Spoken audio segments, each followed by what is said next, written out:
Hello, hello, hello. So, this is the Busy Mom Wellness Show, the show where we share strategies and tips for a healthier, happy you. So, today we're going to be delving into strategies for taking me time. So, if you're a busy mom, come closer, listen, and incorporate these tips into your life. They're going to be simple, but what I ask of you is being accountable and incorporate them into your life.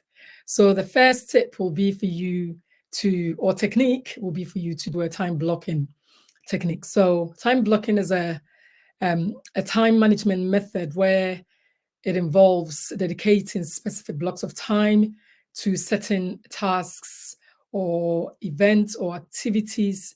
So for busy moms, what you're going to be doing is it's a way to carve out the essential me time amidst a hectic schedule.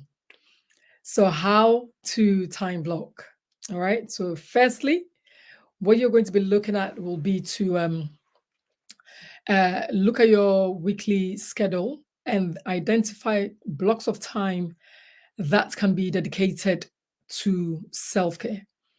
This could be early in the morning, during nap times, or in the evening. So, if you are a mother who's recently birthed, or if you're a mother with a baby and the age of 1, you would know their routines now. So it will be easier for you or simpler for you to incorporate time blocking, knowing when they will take naps so that you'll be able to incorporate it. I know that some women would be on maternity leave for 6 months or 9 months or a year. So depending, you will be able to tie in around work as well if you return to work. So how to time block? Step 2 or secondly will be to um, be specific about how you will spend this time. So you're going to be setting the time, and then you need to be specific about how you're going to spend this time. Whether it's going to be looking at reading, whether it's going to be looking at a hobby or a simple um, relaxation, anything to do to relax, or having a clear um, plan to increase that likelihood of following through. Okay, so you need to know specifically what you're going to be doing.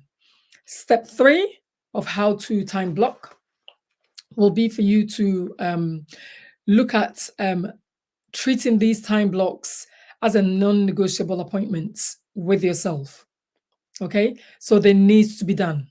Once you have identified or you looked at your schedule and identified the time blocks that you want, either for self-care, either morning, afternoon, evening, what you're going to be doing is you're going to be specific of how you're going to spend this time. And then you are going to be accountable and make sure that these time blocks are non-negotiable. All right. So overcoming guilt, understanding that taking time for yourself or taking me time doesn't make you feel guilty. What you need to understand is understanding the guilt. It's common for so many moms to feel guilty about taking time for themselves. It is a normal emotion.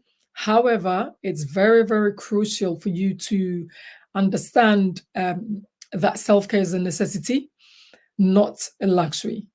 So, to navigate through your womanhood or your motherhood, you need to understand that self care is not luxury, but it's a necessity. Also, addressing the guilt. These are some of the things. This is what you can look at doing to address the guilt that you're feeling. So basically, what you're going to be doing is you're going to recognize your value. Listen, you need to place value on yourself. You're not looking outside for anyone to be, valuing you, but you are going to be looking at yourself and understanding that taking care of yourself enhances your mental capabilities, your ability to care for your family, your ability to thrive in the workplace and at home, your ability to thrive as a mother, as a sister, whatever stage you are in your life. Also, communication, it's really, really important that you're going to be sharing your feelings with a supportive friend, a partner or a husband, or even a group. Often, speaking out or speaking about guilt also helps you to diminish its power, take the power away from that guilt because you're sharing it with someone. And I always talk about community and finding your tribe.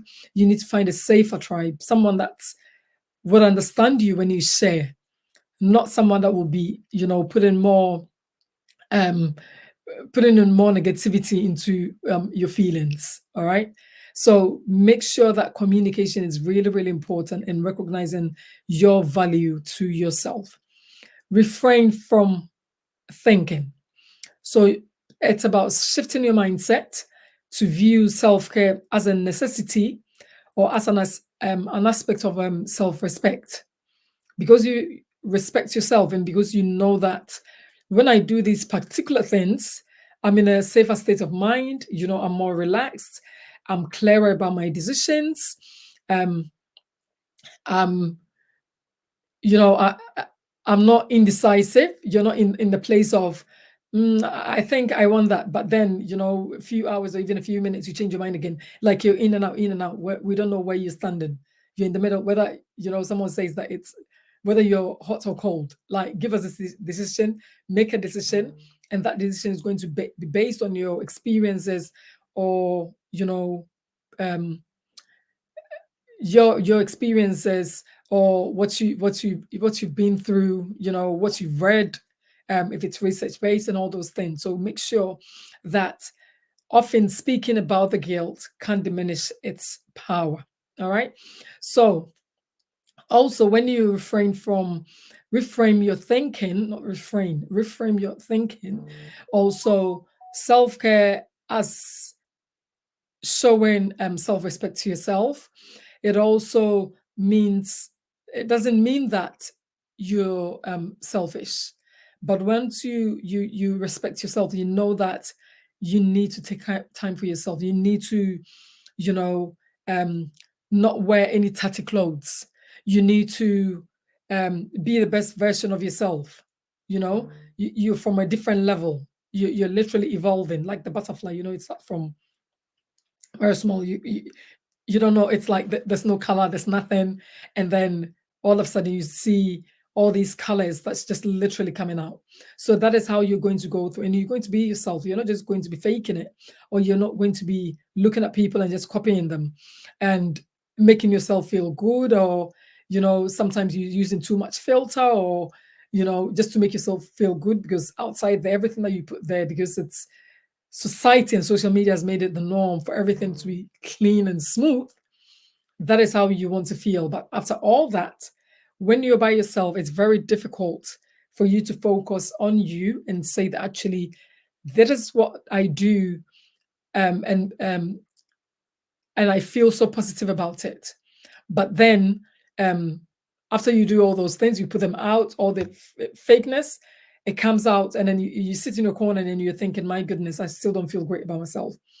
What I want you to do is come out of your shell, stop feeling guilty just because you're putting self-care first.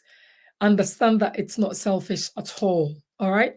So some of the quick self-care tips will be, 5 to 10 minutes, or even if it's your first time, however best it will suit you, would be to, on the busiest days in your life, try to incorporate brief self-care comments or affirmation, anything that will bring in positivity or give you energy, just bring it in.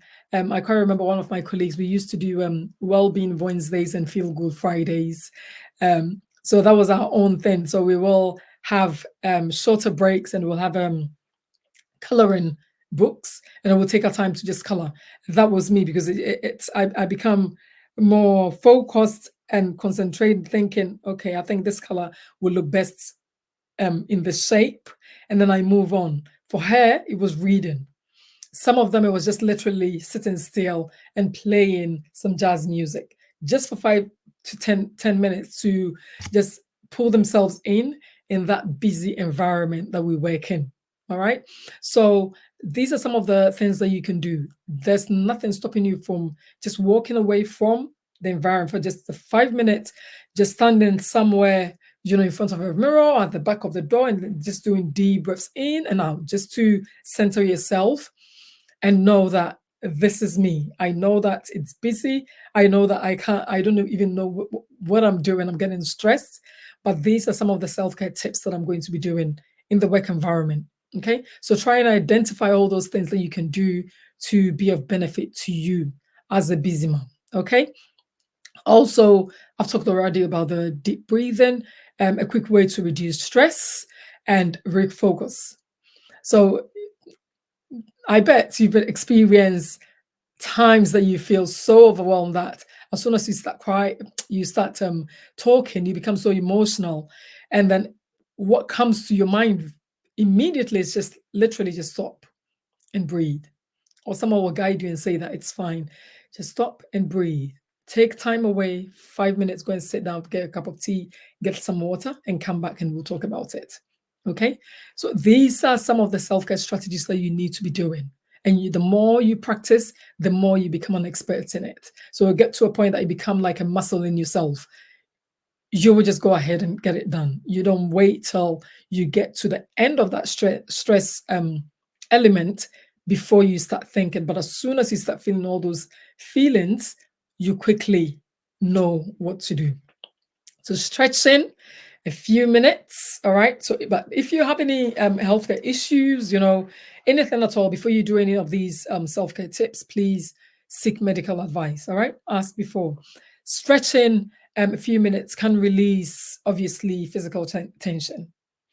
Some of the self-care can be, just neck or shoulder massage, and it's always very tight and tense over there. So if you're blessed to have someone at workplace or at home who's a specialist massage therapist, you're in a good place. All right. You need to be just asking and say that, can I just have a little massage? But as I've said, if you have any underlying conditions, make sure that you ask your doctor before you go ahead. Also, gratitude journaling. So that is what I think the beginning of the year I shared my book that I use to journal, and it's amazing. It's going really, really great. Writing down the things that you are grateful for each day. All right. You can start with one sentence or 5 sentences or 10 or 20. You can mix and match, or you can just stick on just one thing and just be, I'm grateful for my hands, or I'm happy and grateful now that I can write. Appreciating the little things, because once you appreciate those little things, you're definitely going to feel good about yourself, and there will be more blessings coming your way. Okay, so I came your way again to share strategies for taking me time as a busy mom. So if this is for you, do share with individuals in your community, let them listen. The tips are simple and straightforward. They're not difficult to do, but it's just for you to change your mindset and start and decide that these are some of the things I'm going to start incorporating in my life. All right. So the Busy Mom Wellness Show is where we share strategies and tips, obviously for busy moms, for a healthier, happy you. So until then, I will see you again next Wednesday, same time. Bye. Have a blessed day.